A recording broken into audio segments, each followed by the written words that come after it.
God leads you to miracles that are already there, that are already planned, that are already set up. The Red Sea miracle was already planned. It was already set up. God led them to the miracle. I want you to understand that. It wasn't that they got to the Red Sea and God said, well, what can I do? I know, I'll open up the Red Sea. God says, I'm going to open up the Red Sea. Y'all go camp by the Red Sea. He planned it. When Elijah prayed that fire would come down, when he said his prayer, he said, God, I'm doing this at your word. You told me to do this. You planned this miracle. In the New Testament, Jesus asked Philip, where can we find food to feed all of these people? The Bible says he was only testing him, for he knew what he was going to do. He had already planned to feed the 5,000.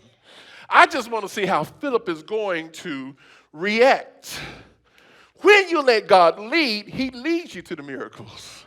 When you let God lead, he leads you to the breakthrough.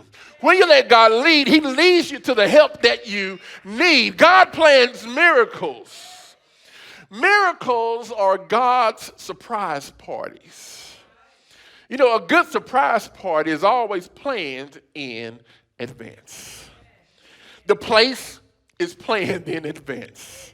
The situation is planned in advance. The people, the gifts, the food, there's a whole bunch of work going on behind the scenes to plan this surprise party.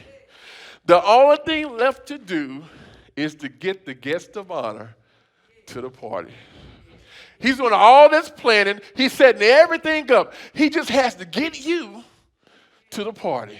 He has to get you to the miracle. He has to get you to the breakthrough. You ever plan a party for somebody, a surprise party, and you had a hard time getting them there? You're like, oh my goodness, if they would just shut up and listen,